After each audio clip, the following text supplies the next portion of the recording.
এটি ইন্দোনেশিয়ার একটি ভিডিও। সাম্প্রতিক সময়ে ফেসবুক সহ সোশ্যাল মিডিয়ায় এই ভিডিওটি প্রচুর ভাইরাল হয়েছে, সারা পৃথিবীতে প্রচুর আলোচনার জন্ম দিয়েছে। এখানে দেখা যাচ্ছে একটি ছেলে এবং একটি মেয়ে, তারা পরস্পরকে জড়িয়ে ধরে আছে, কিন্তু একজন আরেকজনের কাছ থেকে নিজেকে ছাড়াতে পারছে না।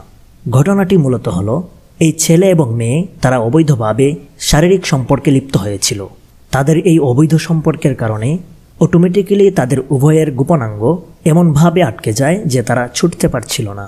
অনেক চেষ্টার পরও যখন তাদেরকে ছুটানো যাচ্ছে না, তখন একজন আলেমকে ডাকা হয় এবং সেই আলেমের সাহায্যে সবাই তাদের আশেপাশে বসে বিভিন্ন সূরা কেরাত এবং দোয়া দুরূদ পড়তে থাকে, যেন তাদের এই কলঙ্কিত সমস্যা থেকে তারা মুক্তি পেতে পারে।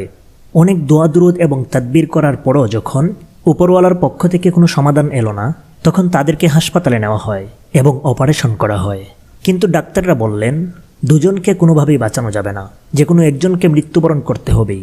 তখন মেয়েটি বলল, আমার এই কলঙ্ক ভাইরাল হয়ে যাওয়ার পর আমি তো আর স্বাভাবিকভাবে দুনিয়াতে বেঁচে থাকতে পারবো না।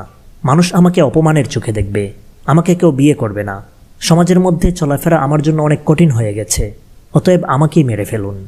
অতঃপর ডাক্তাররা অপারেশন করলেন এবং সেই মেয়েটি মারা যায়। হ্যালো বন্ধুরা, অবৈধ শারীরিক সম্পর্ক এটা সাময়িক সময়ের জন্য কিছু আনন্দ দিলেও দীর্ঘমেয়াদী সমস্যায় আপনি ভুগবেন। সৃষ্টিকর্তার অসন্তুষ্টি আপনার সঙ্গী হবে। ভিডিওটি শেয়ার করে সবাইকে সতর্ক হওয়ার জন্য সুযোগ করে দিন।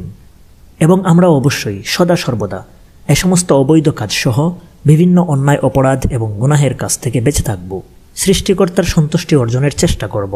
হতে পারে আপনার কোনো অবৈধ কাজ অথবা পাপ কাজের কারণে আপনি আপনার নিজের জীবন ধ্বংস করবেন, আপনার পরিবার ধ্বংস করবেন। মহান আল্লাহ আমাদের সবাইকে সঠিক বুঝ দান করুন। আমিন।